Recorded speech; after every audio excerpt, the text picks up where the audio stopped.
on his way. Devil is on his way. Devil is on his way, motherfucker. The devil gonna make you pay. Fall to your knees. Devil is on his way. Fall to your knees. Devil gonna make you pay. Fall to your knees. Devil is on his way. Motherfucker, he's on his... Mountain Murders is an Appalachian true crime podcast. Listener discretion is advised. The show contains graphic language and depictions of violence. It may not be suitable for all audiences. We say fuck a lot. Hey guys, welcome back to Mountain Murders. I'm Heather. And I'm Dylan. Episode 106. Yeah, it's climbing. 106. It's climbing on up there, isn't it? It sure is. We are halfway through the month of October. And fall is completely upon us. We decided today to take a walk, like a little hike out in the woods, surrounded by nature. Yeah, and screaming children. Not our own screaming children, but other people's screaming children. Oh my God, everywhere we go, It's it doesn't very matter relaxing. where we go. We can go to a trail that's on top of a mountain where you maybe don't expect toddlers running around screaming, but there we go. There's a family of loud kids, no matter. Yeah, I know we probably just always sound like a bunch of bitching old farts. And you know what? I am a bitchy old fart, so I don't really give a shit. We're outside, we're in nature, and it's tourist season, so a lot of visitors to the area. You're outside, right? That doesn't mean that your children have the authority to just run around screaming their heads off. I'm like, this nature's supposed to be quiet. There are animals that live here.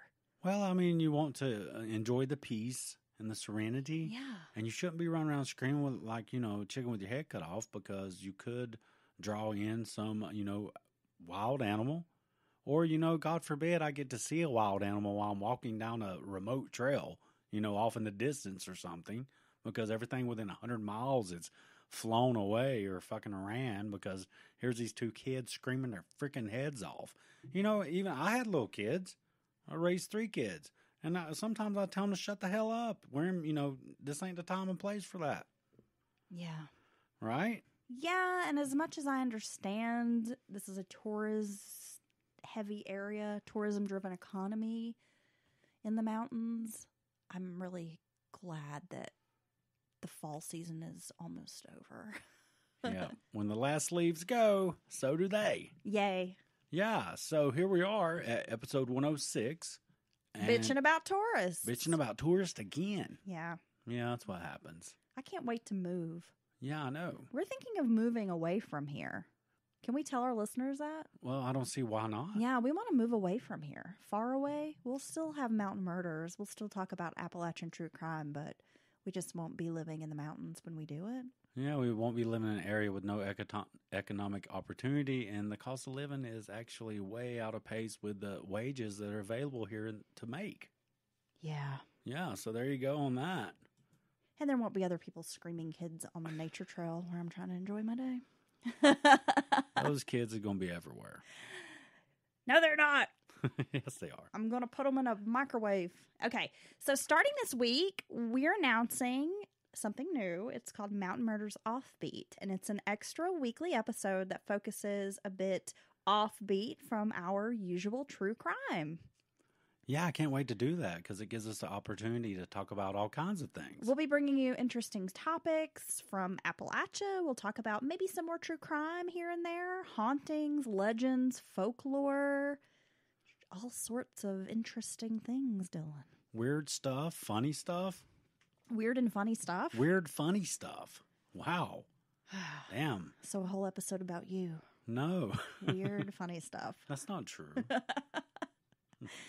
Well, we normally drop our true crime episodes on Sunday. Offbeat is going to be released midweek, thinking Wednesdays. And if you're subscribing to Mountain Murders, then our Offbeat episodes are going to automatically download for you. So you'll have us twice in 1 week. Ooh, do what you want. Oh, yeah. Yeah. Okay. Also, if you sign up on Patreon right now to support the podcast, we're offering annual memberships now. Ooh. And we're giving you a 5% discount if you sign up for the year. Oh, wow. It's always good to save a little money, right? So you can save money, get more Mountain Murders, and support the podcast. Yes, and we thank all our active patrons right now. We love you. All right, Dylan. are you ready to get into today's episode? Yeah, I can't wait to hear this one. Oh, yeah? Yup. You can't wait, huh? Yup. Well, just because you said that, I'm going to make you wait. Okay, well, that's sadistic. Do. Boy, it's getting a little chilly out there. And away we go. Okay. There was dead air. He's looking at me like, what the fuck? There's never any dead air between us because one of us is always fucking speaking. Always dead air between us. Okay. Yeah, just like the dead passion that we're burying right now. Yeah, it's a good one. Yeah. Good joke. Yeah. Grady Stiles was born on June 26, 1937 with a deformation. A deformation? A deformation. A deformation? I don't know how you would say that, but I understand what you mean. Yeah. Yeah. Okay. Well, at least someone does. Due to a genetic condition known as ectrodactyly. Okay. Now, did he have wings? This affliction is a deformity to the hands or feet, and it's referred to sometimes as a split hand or a split foot malformation. It's not exactly always the case. But Grady Stiles' hands looked very similar to lobster claws, and his legs ended below the knees, and he had malformed feet, which led to his sideshow stage name, the Lobster Boy. This story is so crazy. He was never able to walk and had always been confined to a wheelchair. Yet Grady was able to maneuver his body using his arms and upper body strength, an ability that would later become a detriment to those who knew him. Ectrodactyly affects 1 in 90,000 at birth. Well, that's pretty rare. A child of a parent who has the condition has like a 50-50 chance of developing it as well.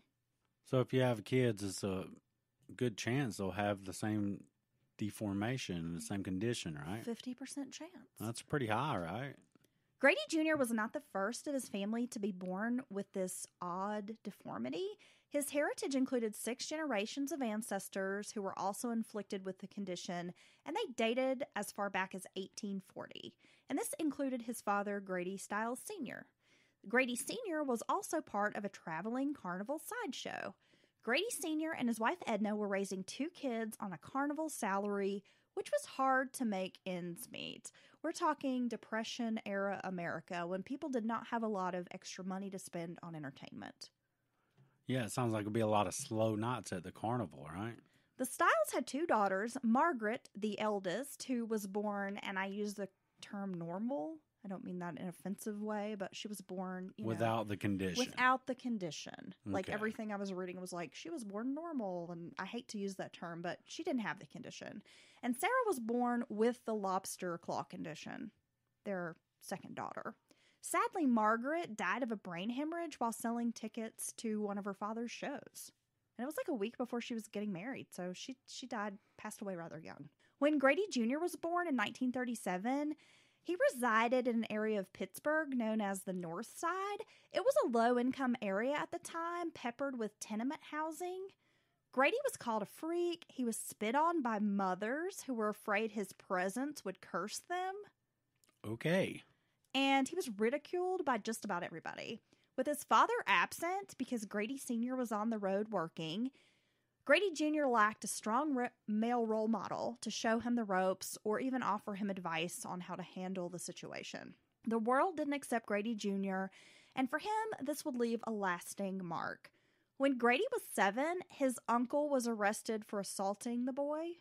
This is a fucked up story. John Murphy had visited the Stiles home. Murphy was drunk, and when young Grady asked him for a dime, Murphy grew angry. He started tossing young Grady up into the air and catching him. My God. Edna, his mother, told him to stop, and in the next room, she could hear Grady screaming and repeating, "Uncle John broke my leg."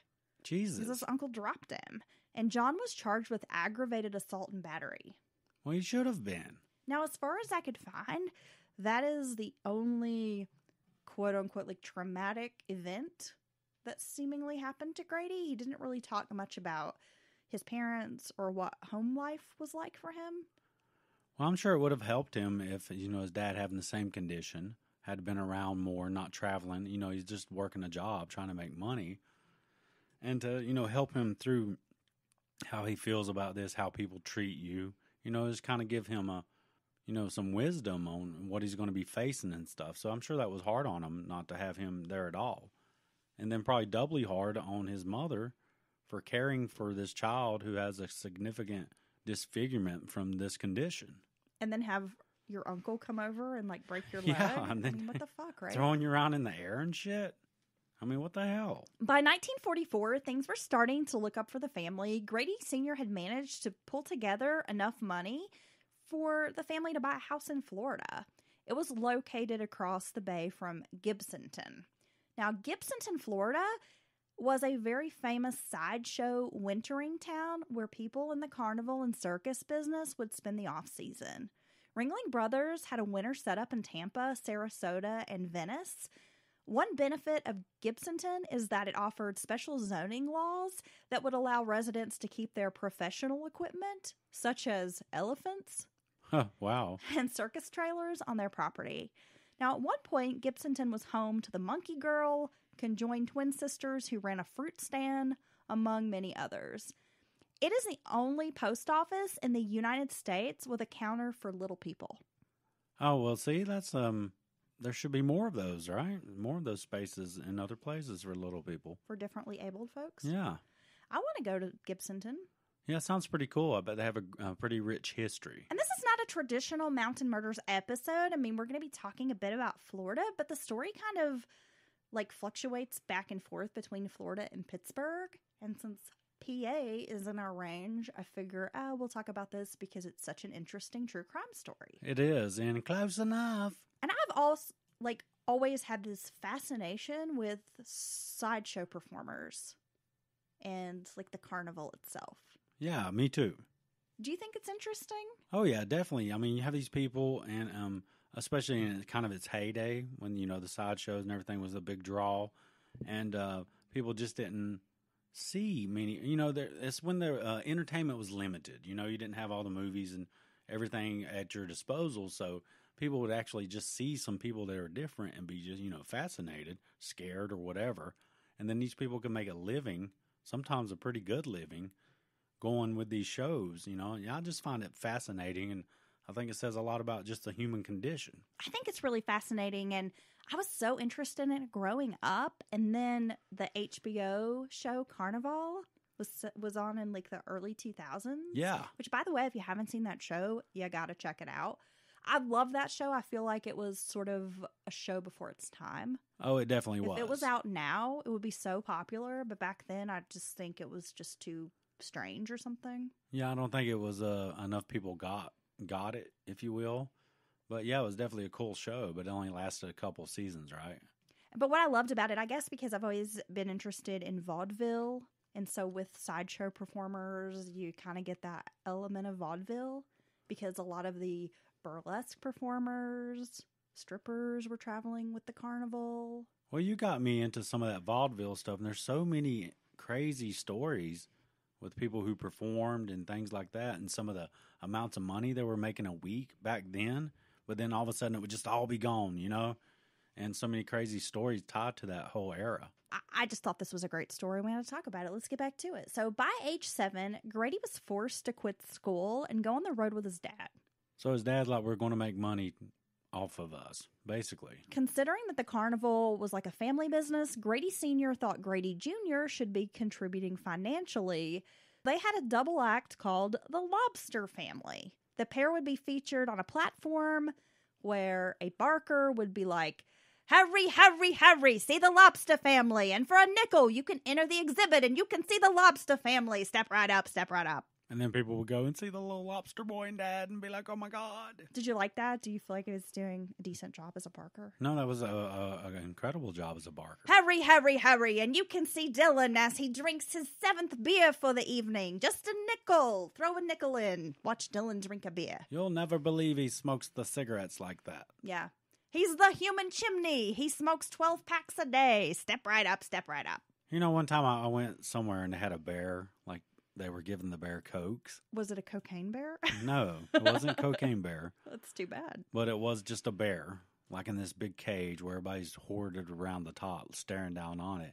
And like if you paid $1, like they'd give the bear a Coke in a bottle. It's like a really bad fucking idea. And he would fucking drink it, and everybody would like clap. And even as a child, small child, I thought, this is not right. Bears don't drink Coke. Can we just give the bear something normal? Yeah. Like one of these other children that are standing Give him a around? piece of meat or some shit. The bear's hungry. Can we throw one of these people in the pit with him? Give him a fish. Yeah. But I just thought that was cruel. So yeah, that is. even as a child, I was well, like, you this know, is weird. We are very close to the Cherokee Reservation, and they have some of those bear pits. I can't believe that people still support that. Well, you know, PETA has tried to shut it down. Bob Barker, the game show host, he does not like those bear pits. Well, I just mean There's as a lot consumers. of controversy about them. As consumers. And they've closed, but then I think they're reopened again. Who would go in there and do that in this day and age? I don't know why you'd want to do that. I don't know why you don't take your kids there and tell your kids that's okay to treat an animal like this. Because if we weren't paying for this to look at it, to do it, they wouldn't have this poor bear in these conditions, basically. Yeah, I'll get off my high horse about the bear pits. All right. So, but yeah. Don't like it. But with the freak shows, you know, I think it's kind of smart from a performer's perspective. What else are they going to do? I mean, honestly, in a day and age when there's not many, you know, facilities or, you know, programs or places that help disadvantaged, you know, disabled people or whatever you want to say, lead, you know, productive lives and be able to take care of themselves. So really, what option did they have? A guy like this? Yeah, and we'll kind of get into that here in a minute. So some of the spectators would acknowledge Lobster Boy with amazement, but others would ridicule and harass the performers. Being center stage for Carnival Freak Show monetarily paid well for the Stiles family, but consequentially instilled Gary Jr. I called him Gary. His name is Grady. I'm sorry, Grady. Okay. Forgive me. He will. It instilled Grady Jr. with pain and extreme resentment, as you can imagine. Well, yeah. I mean, just the people staring and some of them are, you know, looks of horror on their face and some jeering. You know, it's like the crowd all around you. I mean, just could you imagine as a child being around this? I couldn't. The Lobster family was the star attraction of the Leroux Brothers 1 in 10 show, which is a 10 exhibit freak show. They would have 10 performers. You'd pay a certain amount of money to kind of go in, admission, get to see all 10 of the sideshow performers. Okay. And so the headliners were the Lobster family of the show. So they were like the big money draw. For those unfamiliar with freak shows, we should give a little history lesson here, Dylan. In the mid-16th century, they started becoming popular in England. Between 1840 and 1940, they were popular here in the United States. Mostly the sideshows traveled with the carnival or maybe a circus. They would often feature people with physical deformities. Sometimes they were gaffes. Like if you think about P.T. Barnum, he was famous for his gaffes, like the Fiji mermaid. Yeah, that and I forget what the Fiji mermaid was a really big one. And we have a jackalope on our wall. He would just create these like fake things and be like, here, come see this half fish, half man. But it was just nothing. It's just a dried out piece of tax, you know, two animals literally sewn together. But people would pay that nickel to see it. They sure would. And it also included entertainers, sometimes strippers, magicians, sword swallowers, strongmen.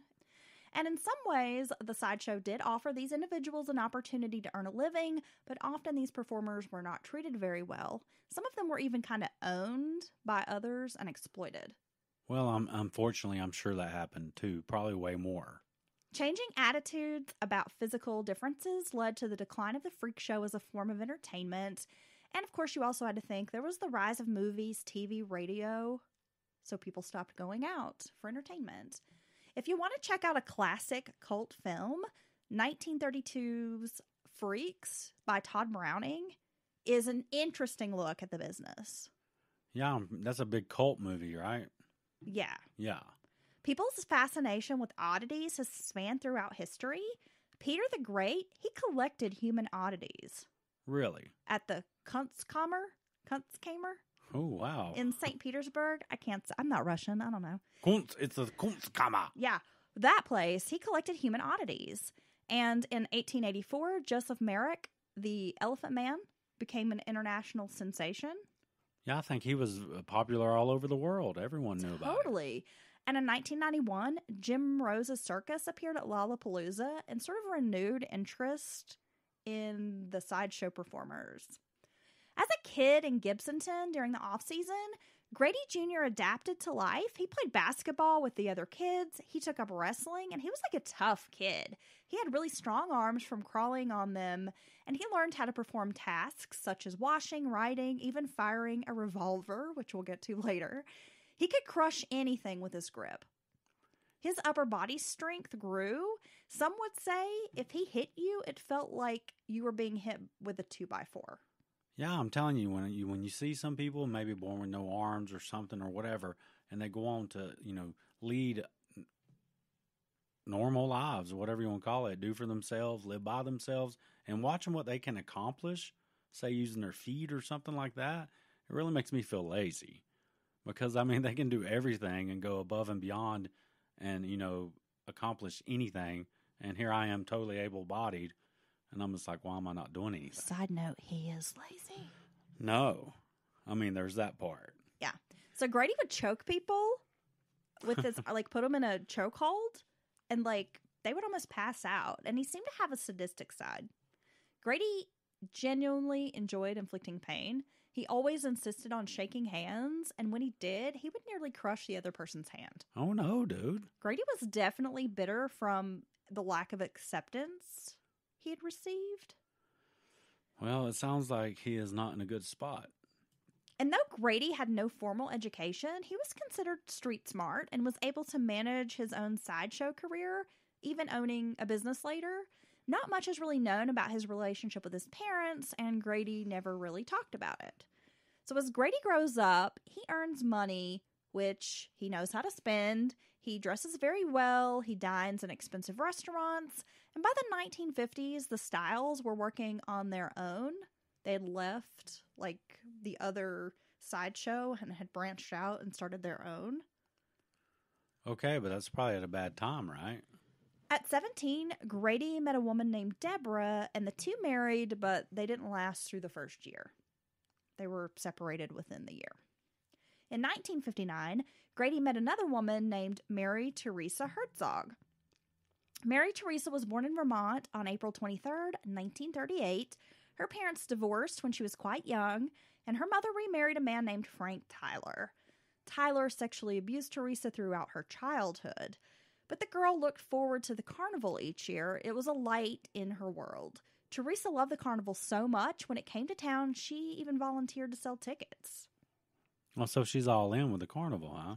By 1956, when she was 18 years old, she finally escaped the clutches of her stepfather by running away to join the carnival. Well, imagine that. How excited were you when the fair came to town? When you were little. Well, I was pretty excited because I knew there were going to be funnel cakes. Yeah, I know, And that right? was about the only thing I looked forward to. It was like, oh, fair food. My mom would always Because I'm chunky. be freaked out when we get on the rides at the fair because where I live, they would literally round up people, like homeless people and stuff, to help them erect the equipment. No, same. They did that here as well. Like the homeless and the drunkards or whatever you want to, call.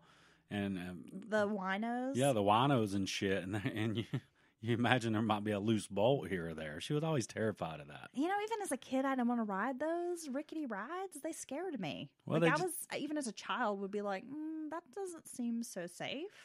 No, they're made to be put up and taken down and moved, but they always seemed a little shady to me, the equipment, the rides. I really just went to the carnival to eat the food. Oh, my God. Because, again, chunky. So soon after she runs away to join the carnival, she meets a roustabout named Jerry Plummer, and the pair gets married. Plummer, however, was horribly abusive to Teresa. He beat her up so badly at one point, he knocked out most of her teeth. Well, my God. Who would want to be with someone like that? Yeah, he sounds like a fucking shithead. Or is it Dylan says a shit bird? Yeah, it's a big shit bird. Like maybe the Ferris wheel just needs to fall on him. Maybe he should take a long walk off a short pier. Maybe he should get a little cannon and they should fire him out of it. Yeah, with no net. Yeah. Yeah, fuck that guy. Teresa worked her way up in the carnival from selling tickets to becoming a bally girl, which is like what they would call like a barker. Like, hey, come on, see the show. And then she got an act, the Blade Box Girl. And of course, you know the Blade Box act. It's when a young woman is like a magician or illusionist's assistant, and she gets placed in a box and then sawed in half. Yeah. Yeah. I think that's a classic.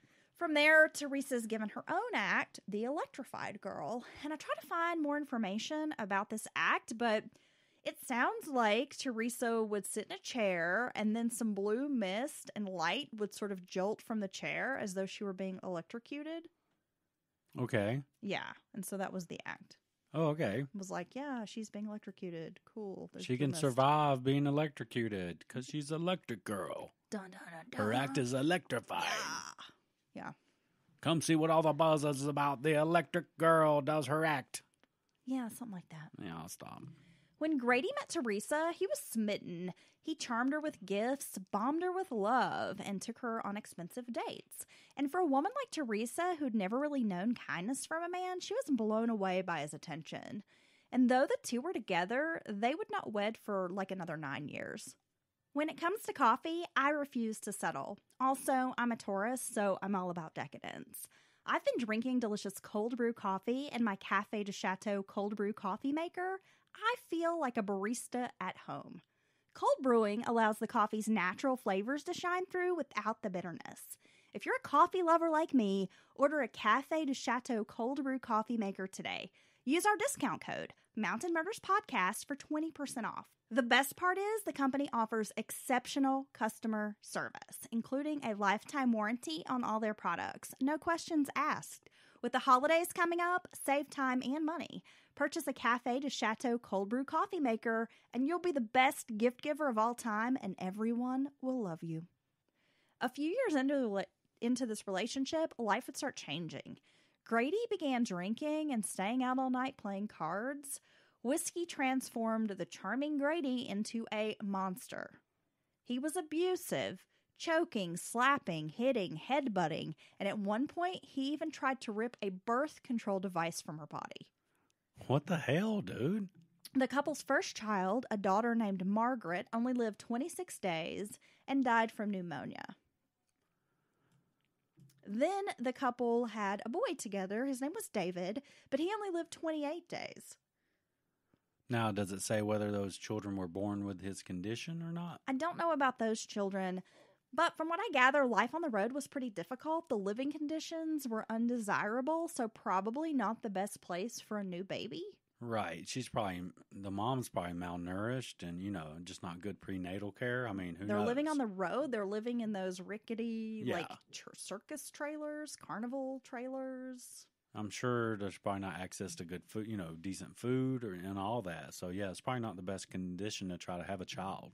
In 1963, the couple's third child was born, a daughter they named Donna, and Donna was born without Grady's condition. Instead of pleasing Grady that his child wouldn't have to endure the same treatment in life that he had, it actually enraged him. Okay, that's kind of like some people nowadays. So by now, Grady was a full-on alcoholic. He would drink to excess, often passing out on the floor in the living room in his own vomit. Charming. That's not a good look. In 1969, their fourth child, Kathy, was born. Now, she did have the same deformity as her father, and the daughters would later state that their dad was just always drunk. They couldn't remember a time from their childhood when he wasn't drinking. Well, that's not going to be good in any relationship. I mean, just staying drunk, and let alone if you're mean drunk, I mean, it's just not a good situation. In the off season, when he wasn't working, his routine was to wake up around 11 or noon and immediately start drinking. Basically until he passed out or blacked out. Wow. Right. So the girls recalled often having to step over him in the mornings just to get out the door, on their way to school, because he would just be passed out on the living room floor. My God. His daughters were not raised in stability. Grady often pulled them out of school during the season to take his family on the road as he traveled with the sideshow. The girls were told to help however they could, from setting up tents to taking them down, selling tickets, and anything in between. And though Grady had physical setbacks, he was most definitely the boss of the house, and he ruled his family with an iron fist. No one dared question him or talk back. Both kids were physically abused by Grady, but Donna seemed to get the worst of it. Well, he sounds like just an all-around asshole. Teresa was being abused as well, but she never intervened when Grady was beating up on his daughters. Now, could you imagine being with a guy like that and standing by, even if he abused you as well? I don't know. I mean, maybe I'm speaking out of turn here, and someone will say, well, you can end up in that situation and whatever. But I don't know. I couldn't watch someone hit, even if they abused me and I was taking it. I'm not going to let you hit my kids. So. Yeah, no.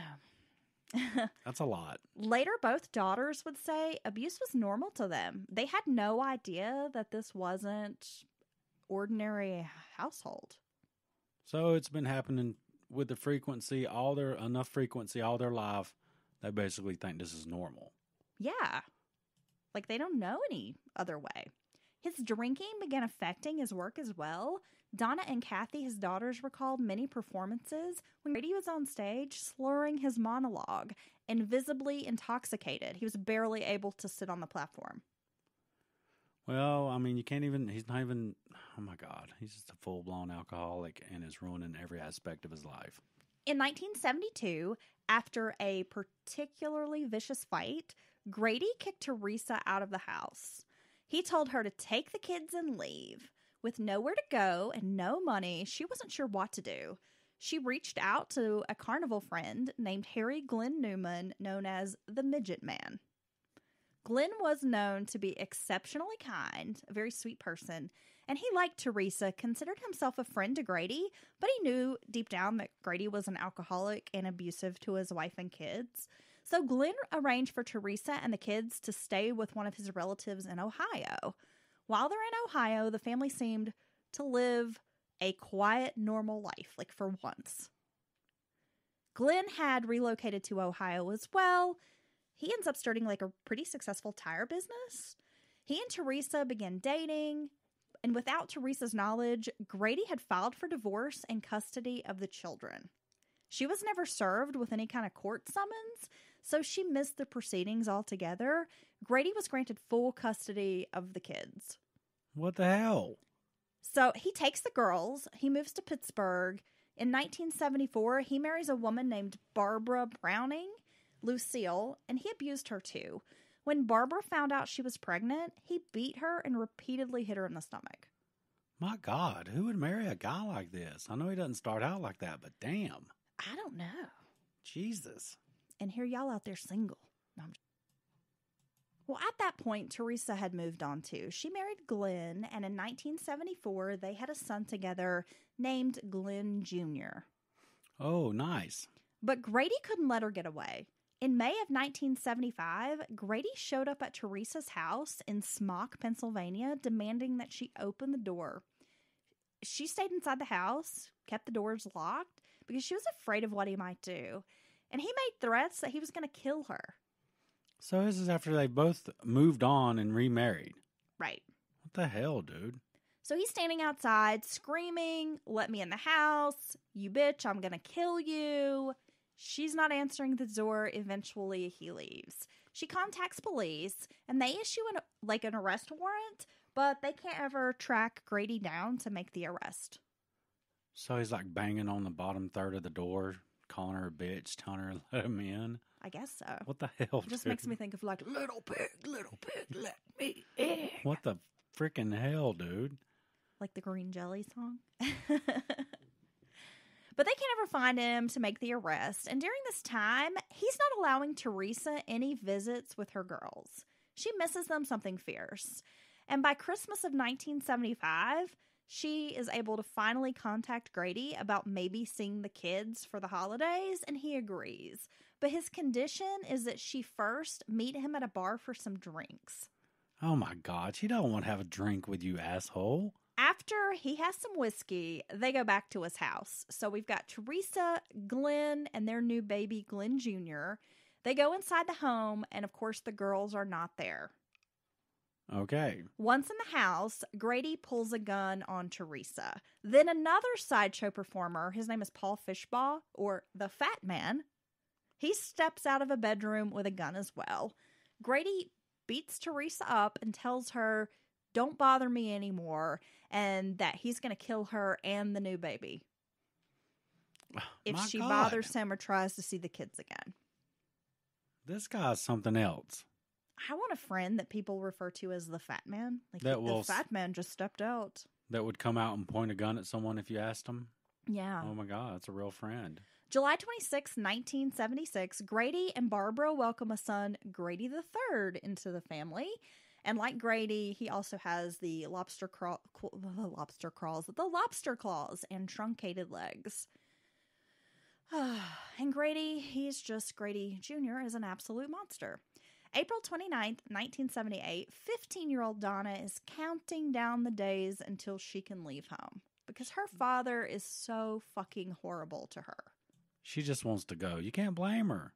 And he got custody of him? He's I mean, what the still shit? terribly abusive, always drunk. So Donna meets an 18-year-old named Jack Lane at school. And Lane is a really nice young man, and he feels empathy for Donna's situation. She runs away from home and stays with his family. And when she phones her father, he is irate, making threats. They keep having these conversations that all mostly end with Grady making a threat and Donna hanging the phone up. And she's just like really frustrated, doesn't know what to do. So she comes up with a plan. She's going to make up a lie. She tells Grady that she's pregnant with Lane's baby and she must get married. Okay. Well, you know what? That's a big lie that she's going to do. But, I mean, I'm all for it. This girl, I understand her frustration of trying anything to make him just leave her alone. That's all she wants. Donna's a virgin. I mean, she and Lane have barely made out at this point, but she sees this as her only means of escaping Grady's household.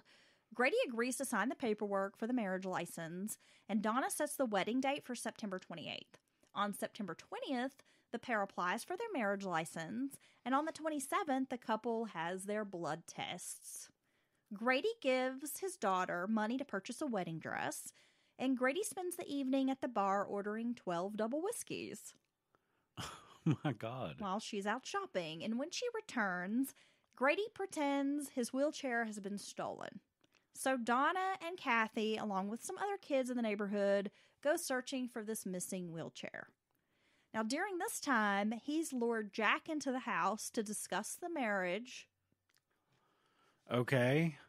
Donna hears 2 shotgun blasts, and when she returns to the house, Grady is on the porch smiling, and he tells her, "I told you I would kill him."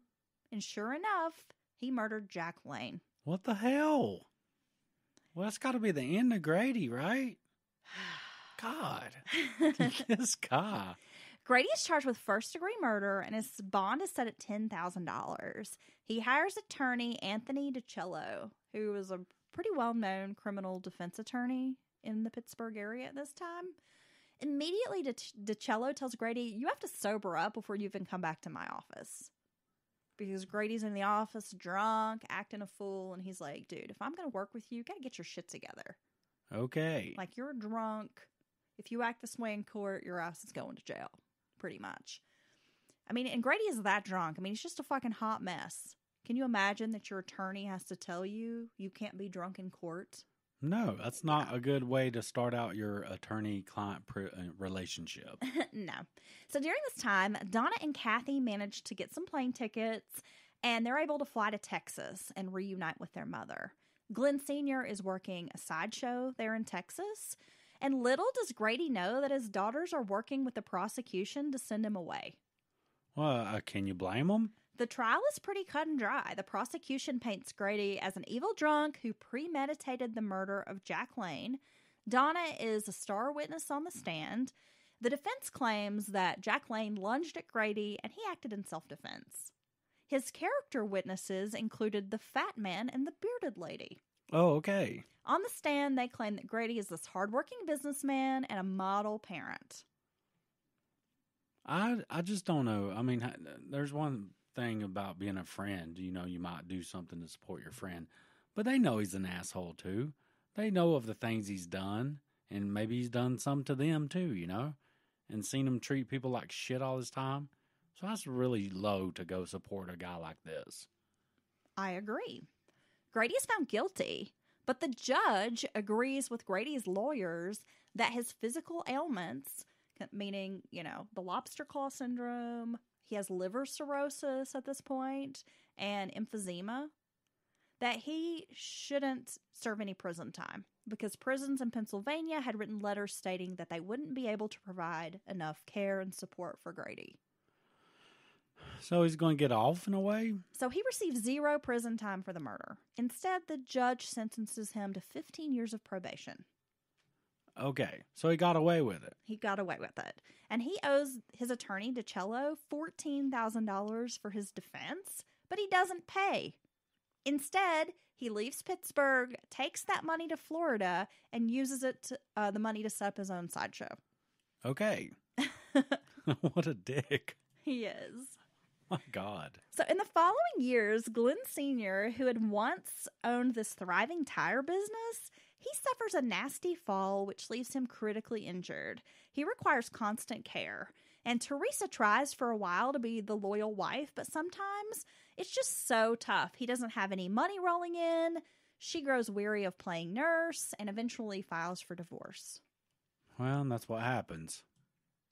I feel like that's what you're going to do if something happens to me. No, I believe you would leave like that day you got the news and be like, oh, I'm like, well, there are all these boxes. I don't even know exactly what's wrong with me. I know what's wrong with you. I live with you. And she already have boxes packing up and shit. Yeah, I'm ready to do that now. What the hell? I told you earlier, I just want a tree house. I want to live in a tree house that has a ladder, and I can pull the ladder up into the tree house so you and the kids can stand below and like call up to me, and I'm just like flipping you off. And you're going to act like you don't hear us. No. You're not going to send the ladder down. No. Okay. You'd be like, suck it. All right. You wash your own dishes. You do your own laundry. You can kiss my ass. I live in a tree house, you son of a bitch. I'm going to look down on you. Exactly. Oh, my God. By the way, can I have some money? Yeah, you want me to? That's when the bucket comes down. Dylan, just place your debit card in bucket. Still shopping online from a fucking treehouse. Well, yeah. Okay. It's the only thing I have to bring me joy at this point in life. Teresa begins contacting Grady again. She knows Grady can provide for her. Whoa. The kind guy. You've got to do your. Wait. What? Wait. What? Hold on. What? Wait a minute. Are you telling me that she's going to go from the kind little person back to the maniac lobster guy? See, that's perfect. Oh, you just nailed my God. the True Crime Podcast co-host. High five. Wait. Hold on. Okay, tell us more about it. Okay, so she begins contacting Grady because Teresa knows that Grady can provide for her. Damn, Teresa. I mean, he's an asshole. You remember that part? Yeah. Okay. The pair are chatting on the phone. Things seem to be going well. Teresa confides in her daughters that she still really loves Grady. Okay, well, maybe she still cares for him. The heart wants what the heart wants, Dylan. I guess. I hate to say it, but I keep seeing Grady with when you talk about him talking on the phone to people with the little phone and his little claws, I guess, because he's a lobster. He self-identifies as a lobster guy, so I don't feel bad having this thought, okay? But I just see him with that phone and in his little claws, holding it up to his ear. Is that bad? Like, hey, girl. Yeah, talking. How do you imagine that the conversation went? Oh, he's like, hey, you stupid bitch, I'll be by to pick you up. Ah! Grady, you know how to romance a woman. Yeah. yeah, that's right. Yeah, see? Yeah, I'll take this claw and I'll shove it straight up your ass if you don't listen to me. Oh, yeah. Oh, he's like 1930s Grady. Oh, God, yeah. Yeah, that's right. Put it right there. Oh. Yeah, I'm just going to pound you about the face until you love me. I love you, you fucking whore. I love you, bitch. Yeah, well, actually, side note, we're getting off a tangent here. My aunt has neighbors that fight constantly, and it's very entertaining. And the guy will yell as he's getting into like a police car to be like taken away. After they've been fighting for all night. Yeah. And he'll be like, I love you, you fucking whore. While she screams at him like, I hate you, goddamn son of a bitch. Please don't take him away. Don't take him to jail, honey. I'm going to get you out. I'll bond you out, you son of a bitch. Yes. Oh my God. Yeah. That's the best neighbors. Yeah, she totally needs to move Yeah, away from these people. Okay, well, maybe she really does care for him in some strange way, or still have feelings, or just know that she can live a certain life. I don't know. I don't get it. He's not particularly good looking either. Maybe he does some tricks that some other guys can't. I don't know why she's going back. Well, there's that. I mean, he does have that curvature of his claw. Okay. It could be a sex thing. Maybe it is. I wasn't going to say that. Maybe Teresa's kinky. I didn't want to be the guy who'd say something like that, but I'm glad you said that. Well, I'm gonna. Maybe he hits that G-spot with them claws. Okay. Donna is reticent to believe that her father has changed because she knows that he's like Jekyll and Hyde. Sounds like he's got some significant personality. He's just not a cool dude. He has something wrong with him. Well, after the murder, Donna knows he's capable of anything. Grady is clean, he's sober, he's turning on the charm. Eventually, Teresa moves back in with him, bringing her son Glenn Jr. So they have Kathy, Glenn Jr., and Grady III all settling into Grady Jr.'s Florida trailer where they're living in Gibsonton. So she's moving back in with the guy who killed her daughter's fiance. Yeah, and who kept the kids from her for all the years that they were separated or divorced. And beat her up. And threatened her. And threatened her numerous occasions. Yeah.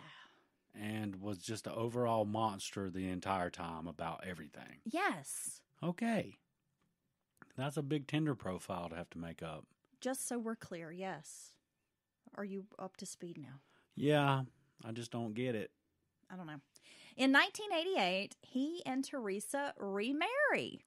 And that's what, there you go. I wonder if their wedding was as magical the second time around.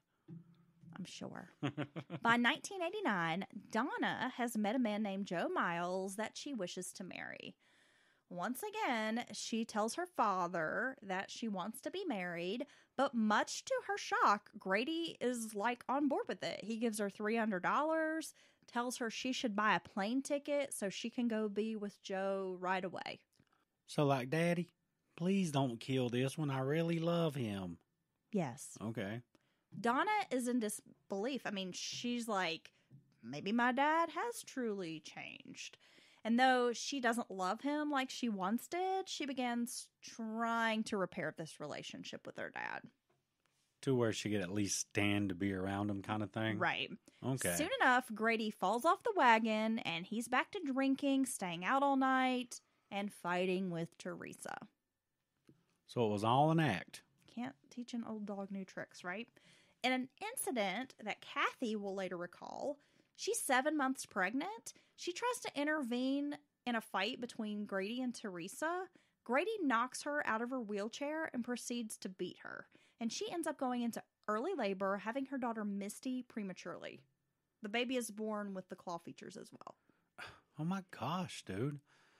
Now, you think it's irresponsible for them to keep having children when they know that it seems like more of them are having this deformity than are not?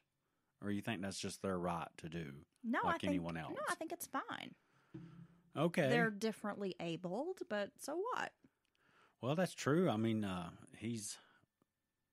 they've made their own money and everything all this time and get around and sound like he can have a household by himself. So I guess that's wrong of me to think of it like that. Yeah, I mean, I think people can do what they want.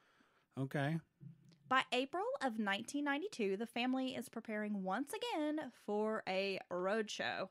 This time, Donna and her husband are along for the ride, as are Teresa, the other children, and Kathy, who is now married to a man named Tyrell, and they have this baby that her dad almost made her miscarry.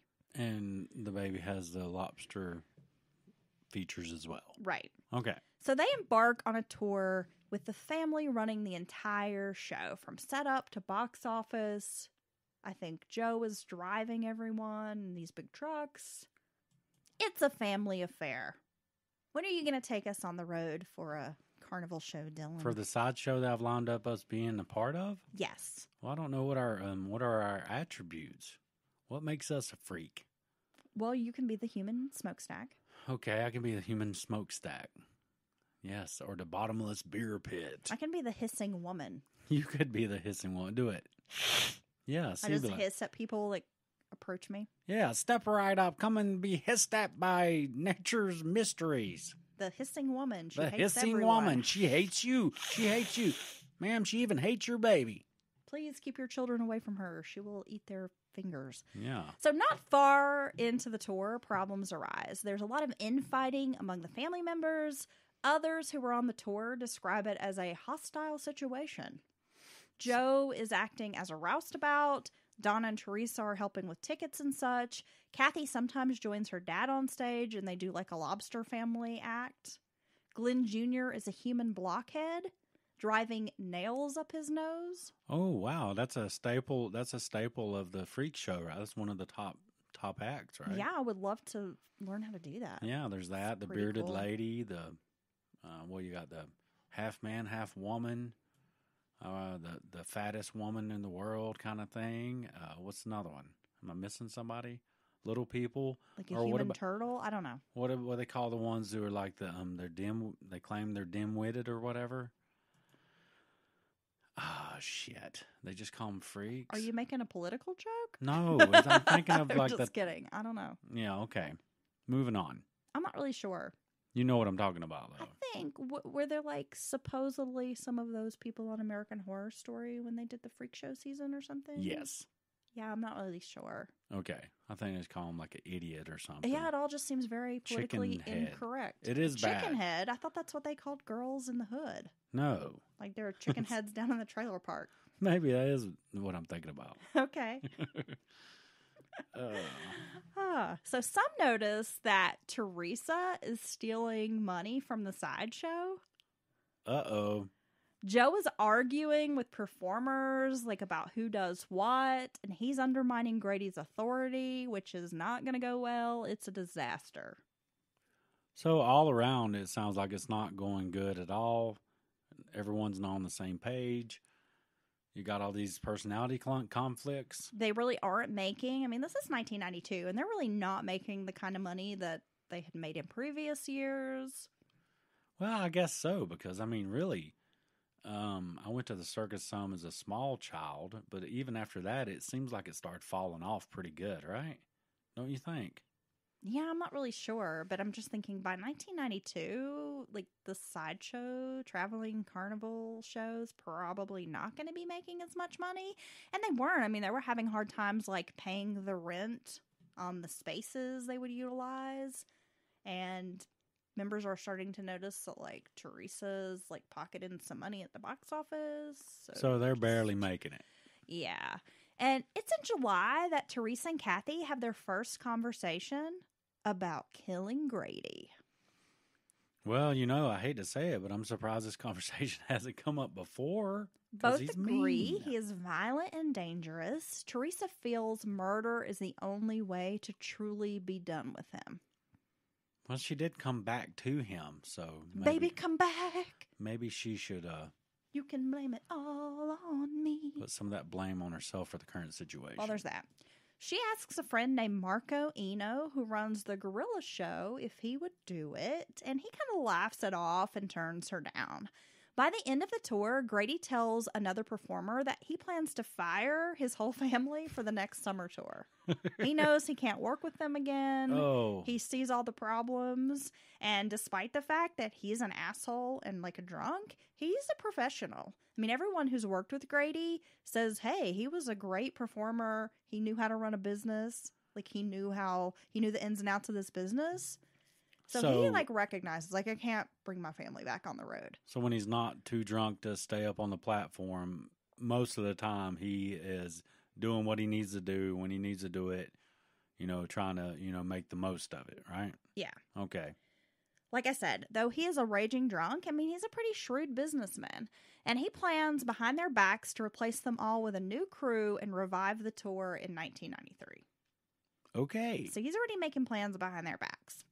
When the family returns from the 1990 tour back to their Florida home, things are not going well.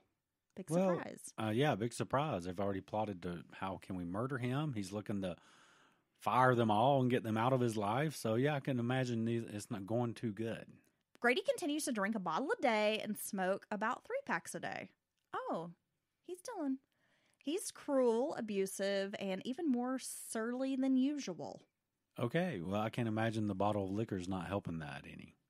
I'm kidding. He doesn't really drink a bottle of liquor a day. I could never drink liquor like that. No, you're a lightweight. No. You'd be like crying and peeing in the corner. I would be puking a lot. He would. He's like, you should just try to see a drunk Dylan. It's like a little tiny child. It's like a little toddler. It's all helpless. Oh, I go down hard. He cries and he's like, I don't know where I am.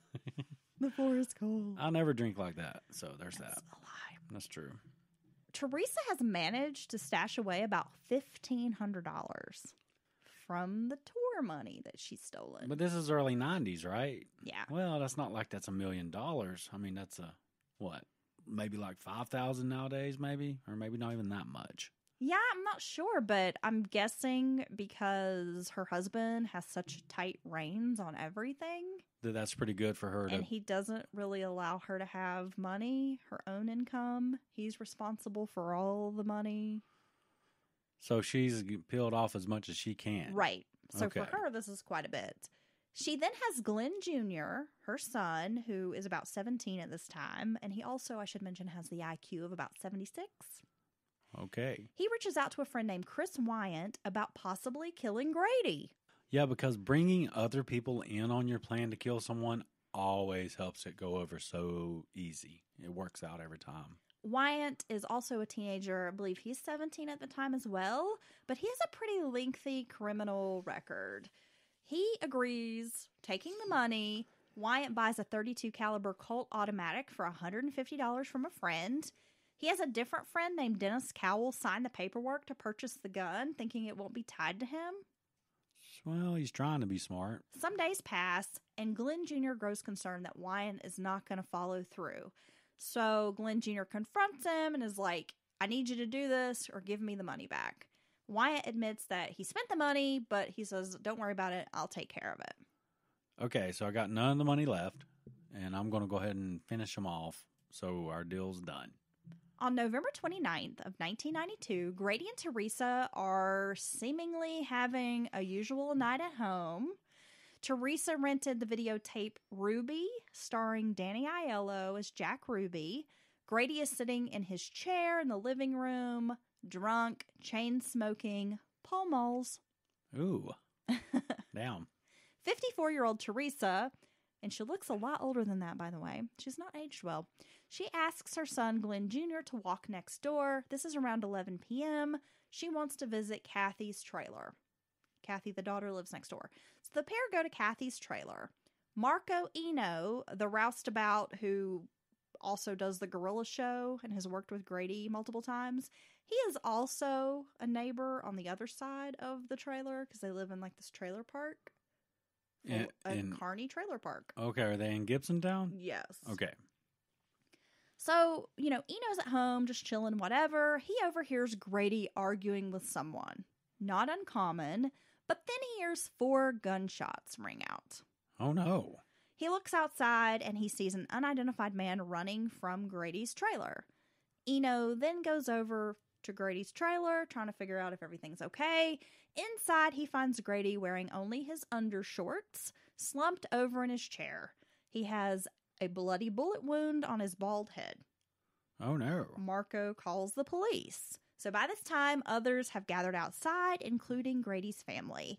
When detectives show up on the scene, they determine that Grady has in fact been murdered. There are no signs of forced entry to the home. Inside Grady's pants, they find a large sum of money, indicating that robbery was not the motive. And what detectives find very strange is the family's behavior. No one shows emotion after discovering that Grady is dead. Not his wife and none of his kids. Well, that could just been because he was an asshole and they're not mourning him, even if they didn't have anything to do with it. Everyone is acting very nonchalant about the whole thing. Like, yeah, well, what are you going to do? Pretty much. Detectives are also curious about why Teresa and Glenn Jr. happened to be next door at the time of the murder. Glenn Jr. tells detectives someone had been shooting in the neighborhood earlier in the week and he didn't want his mother to walk over to Kathy's alone. Okay, good story. Teresa claimed that Misty, her granddaughter, had been sick and she was going to check on the baby. All right. Through interviews, detectives learn a few unsavory details about their victim. Grady's manager described him as incredibly rude to almost everyone, and that his temper was terrible. He was verbally abusive to his family. He's a dick. He's just an all-around dick. The neighbor, Marco Eno, liked Grady, but mentioned that he was always fighting with his wife. Detectives also learned that Grady is a chain-smoking alcoholic who happens to still be on probation for murdering a man in Pittsburgh.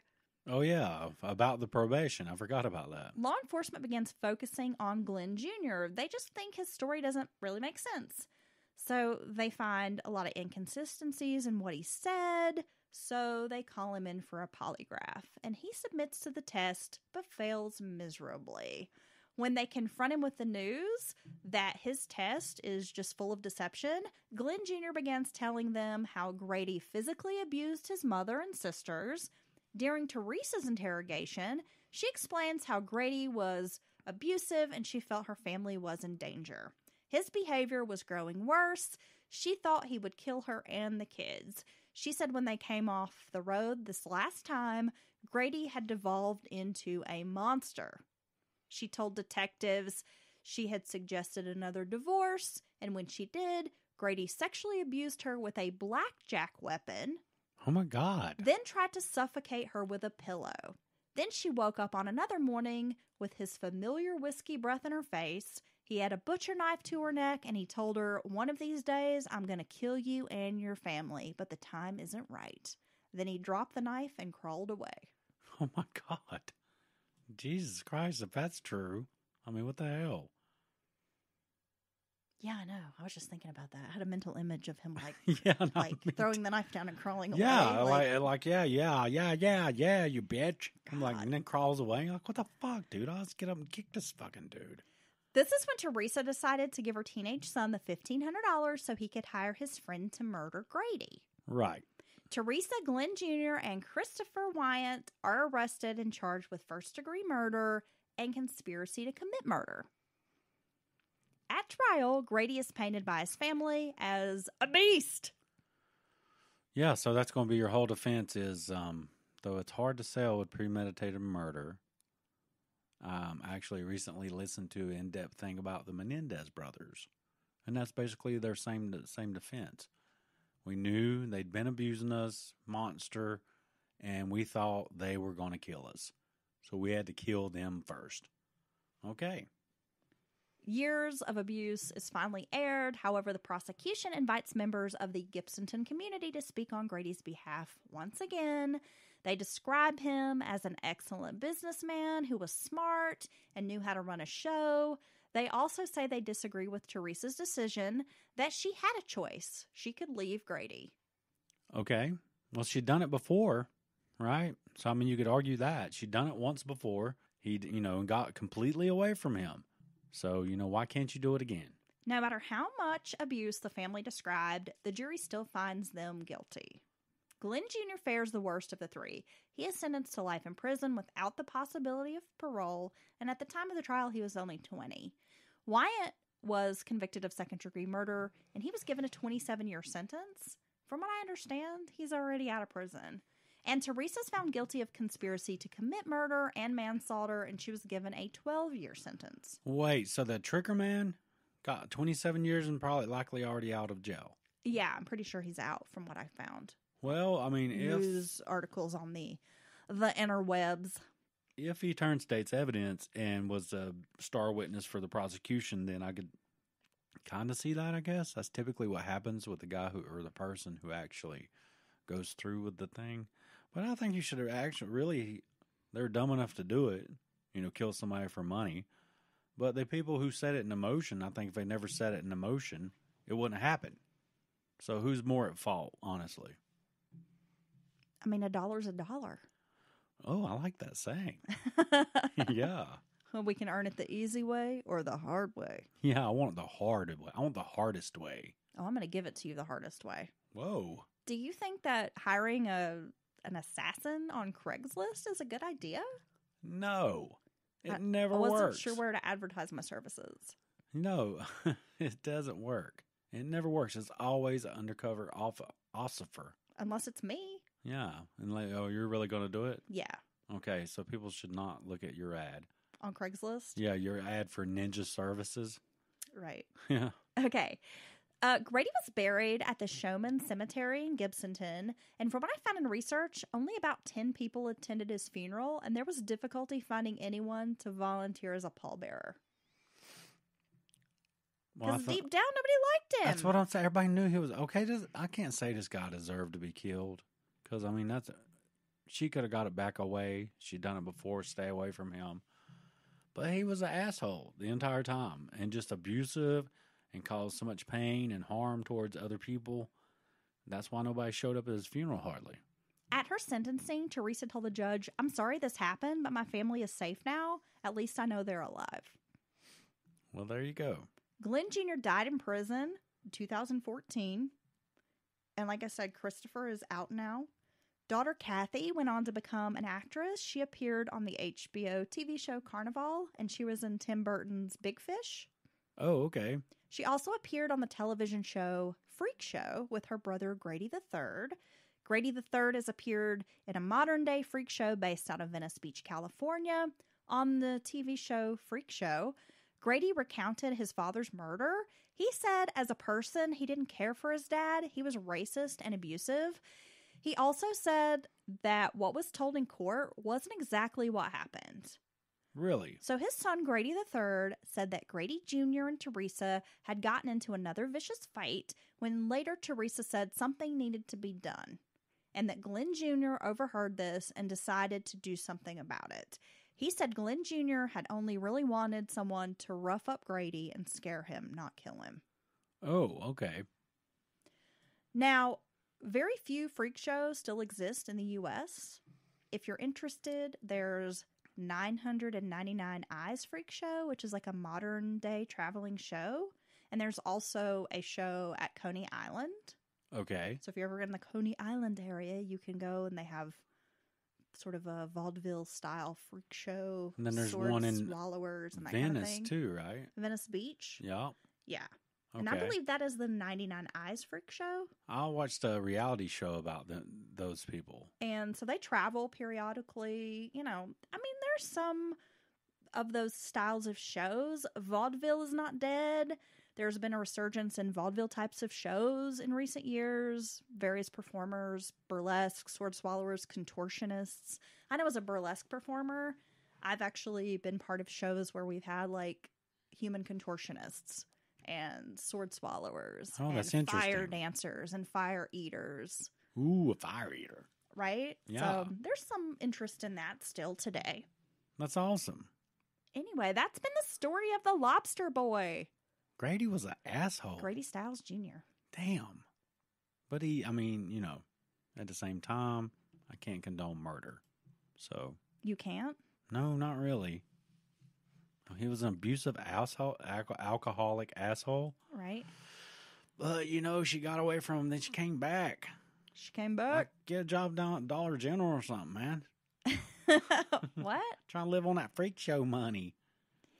Today, for my primary resource, I used a book called Lobster Boy, The Bizarre Life and Death of Grady Stiles Jr. by Fred Rosen. It's a very interesting book. And he says that while he was working on this book, that he was threatened by one of Grady's daughters about getting the truth out, that she didn't want him to tell the story. Really? So he talks about that a little bit in the book. Oh my gosh. But there's a lot of news articles and information out there if you want to research more on the Lobster Boy. It's kind of one of those bizarre cases that has taken hold of American true crime. It's just so fascinating. Yeah, it's a pretty wild story. Thanks for listening to Mountain Murders. Again, this has been episode 106. Hit subscribe and give us a 5-star review. We appreciate those. You can find us on Instagram, Twitter, Facebook, and TikTok. And at mountainmurderspodcast@gmail.com. Send your emails. Dylan loves to read those. They give him such a thrill. Send your freak show stories. Do you think people have those? No, probably not. Oh, okay. Anyway, have a great week. Bye. Look for our offbeat episode dropping on Wednesday. It's coming at you.